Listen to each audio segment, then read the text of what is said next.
திருச்சியில் கூலி தொழிலாளியின் மனைவி வாங்கிய கடனை மாவட்ட ஆட்சியர் தள்ளுபடி செய்த சம்பவம் நெகிழ்ச்சியை ஏற்படுத்தியுள்ளது. திருச்சி மாநகராட்சிக்குட்பட்ட எடத்தெருவைச் சேர்ந்த கூலி தொழிலாளியான மோகன் காந்தி மார்க்கெட்டில் மூட்டை தூக்கி வருகிறார். இவரின் மனைவி வள்ளி பாலக்கரை பகுதியில் உள்ள மகளிர் சுய உதவிக் குழுவில் 3 ஆண்டுகளுக்கு முன் 72,000 ரூபாய் கடன் வாங்கியதாக கூறப்படுகிறது.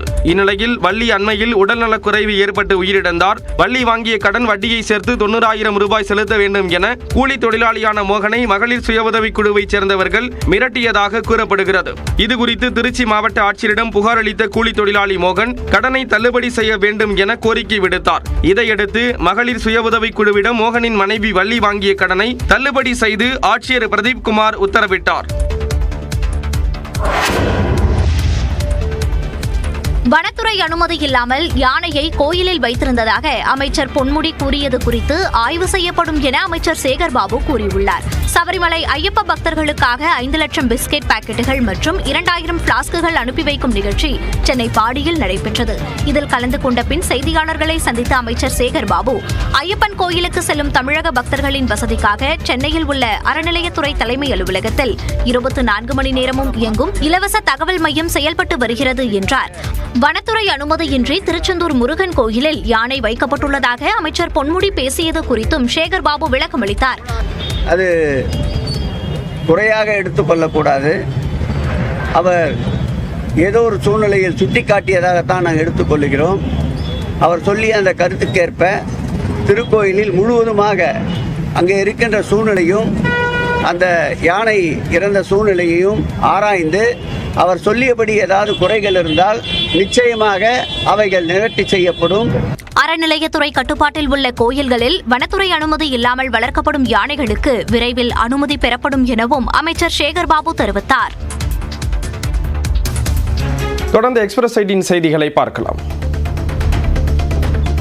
கடலூர் மாவட்டம் வேப்பூர் அருகே கலப்படம் செய்யப்பட்ட உரம் விற்பனை செய்யப்படுவதாக விவசாயிகள் புகார் தெரிவிக்கின்றனர்.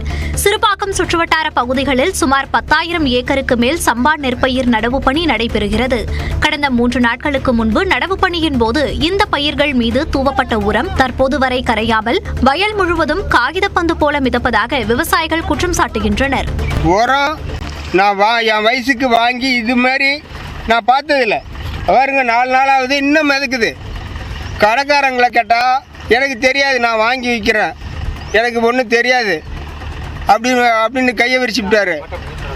அதுக்கு இப்போ 10,600 நான் செலவு பண்ணியிருக்கேன். இது மாதிரி என்ன மாதிரி இன்னும் எத்தனை விவசாயிகிட்ட அந்த மாதிரி உரம் போயிருக்கும் தெரியாது. கடைக்காரங்களுக்கு தான் தெரியும் எத்தனை மூட்டை போயிருக்கு என்னன்னு. அதனால் தயவு செஞ்சு ஆய்வு பண்ணுங்கள். மறைந்த புட்டபர்த்தி சாய்பாபாவின் 99வது பிறந்த நாளை முன்னிட்டு கொடைக்கானலில் 6,000க்கும் மேற்பட்டோருக்கு கம்பளிகள், குழந்தைகளுக்கான விளையாட்டுப் பொருட்கள் வழங்கப்பட்டன. ஏரிச்சாலையில் உள்ள சத்யசாய்பாபாவின் ஆசிரமத்தில் ஓம்காரம், சுப்ரவாதம் உள்ளிட்ட பஜனை நிகழ்ச்சிகள் நடைபெற்றன. அதனைத் தொடர்ந்து பொதுமக்களுக்கு அன்னதானம் வழங்கப்பட்டது. இதற்காக பல்வேறு பகுதிகளில் இருந்து வந்த பொதுமக்கள் 3 கிலோமீட்டர் தூரத்திற்கு நீண்ட வரிசையில் காத்திருந்தனர். சொந்த குடும்ப நிகழ்ச்சிக்காக நயினார் நாகேந்திரனை சந்தித்ததற்கு கூட அரசியல் சாயம் பூசுவது வருத்தமளிப்பதாக அதிமுக முன்னாள் அமைச்சர் SP வேலுமணி தெரிவித்துள்ளார். இது தொடர்பாக அவர் எக்ஸ் பக்கத்தில் வெளியிட்டுள்ள பதிவில், நெல்லையில் நடைபெற்ற அதிமுக கள ஆய்வுக் கூட்டத்தில் கலந்து கொண்ட பின்னர் நயினார் நாகேந்திரனை சந்தித்து தனது மகன் திருமண அழைப்பிதழை வழங்கியதாக குறிப்பிட்டுள்ளார்.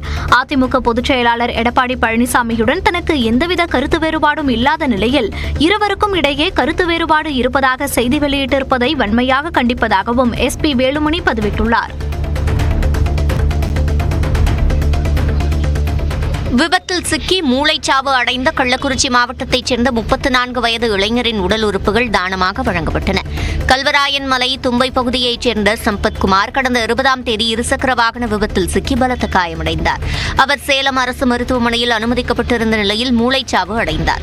இதனையடுத்து சம்பத்குமாரின் சிறுநீரகம், கல்லீரல் உள்ளிட்ட உடல் உறுப்புகள் தானமாக வழங்கப்பட்டன. சம்பத்குமார் உடலுக்கு அரசு மரியாதை செலுத்தும் வகையில் மருத்துவமனை முதல்வர் தேவி மீனாள், மருத்துவர்கள், செவிலியர்கள், தூய்மை பணியாளர்கள் என 100க்கும் மேற்பட்டோர் அஞ்சலி செலுத்தினர்.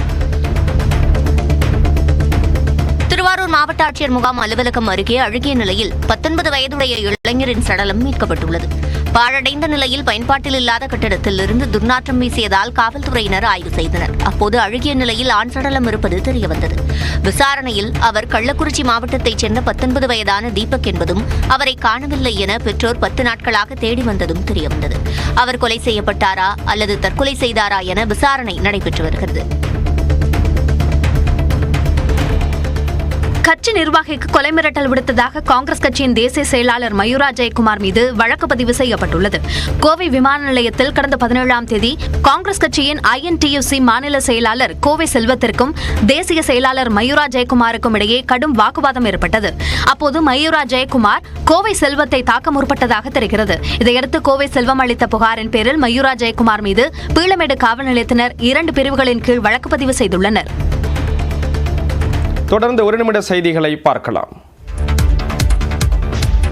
கோவை விழாவை முன்னிட்டு நடைபெற்ற விண்டேஜ் கார் அணிவகுப்பு நிகழ்ச்சியில் 40க்கும் மேற்பட்ட கார்கள் இடம்பெற்றன. தோறும் கோவை விழா கொண்டாடப்படுகிறது.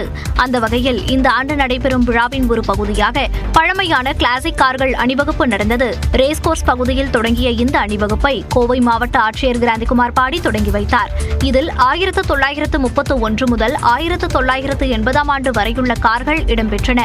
Benz, Rolls Royce, Chevrolet, Ford, Padmini, Ambassador, Volkswagen கார்களும் பழைய ஜீப் 1960ஆம் ஆண்டு அமெரிக்காவில் தயாரிக்கப்பட்ட சவர்வெட் போன்றவையும் அணிவகுத்து வந்தன.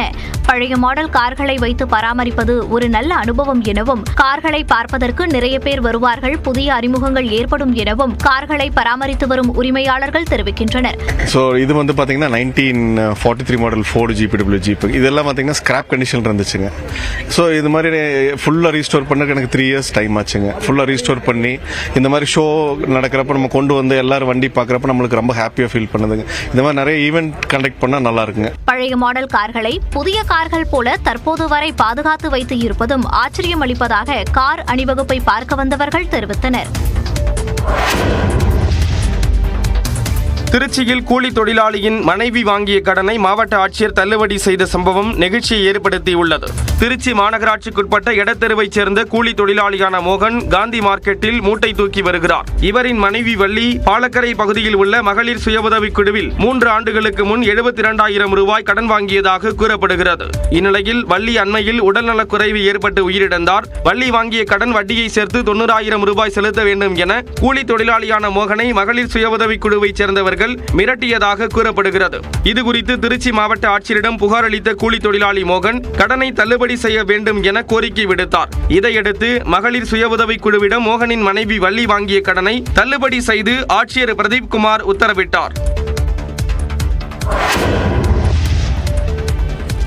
வனத்துறை அனுமதி இல்லாமல் யானையை கோயிலில் வைத்திருந்ததாக அமைச்சர் பொன்முடி கூறியது குறித்து ஆய்வு செய்யப்படும் என அமைச்சர் சேகர்பாபு கூறியுள்ளார். சபரிமலை ஐயப்ப பக்தர்களுக்காக 5 லட்சம் பிஸ்கெட் பாக்கெட்டுகள் மற்றும் 2000 பிளாஸ்குகள் அனுப்பி வைக்கும் நிகழ்ச்சி சென்னை பாடியில் நடைபெற்றது.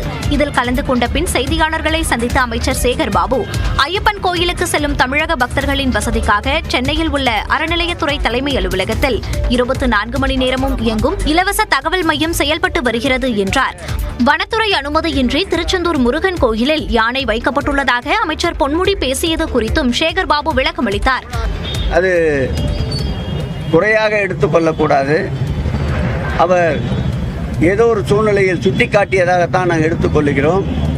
அவர் சொல்லிய அந்த கருத்துக்கேற்ப திருக்கோயிலில் முழுவதுமாக அங்கே இருக்கின்ற சூழ்நிலையும் அந்த யானை இறந்த சூழ்நிலையையும் ஆராய்ந்து அவர் சொல்லியபடி ஏதாவது குறைகள் இருந்தால் நிச்சயமாக அவைகள் நிவர்த்தி செய்யப்படும்.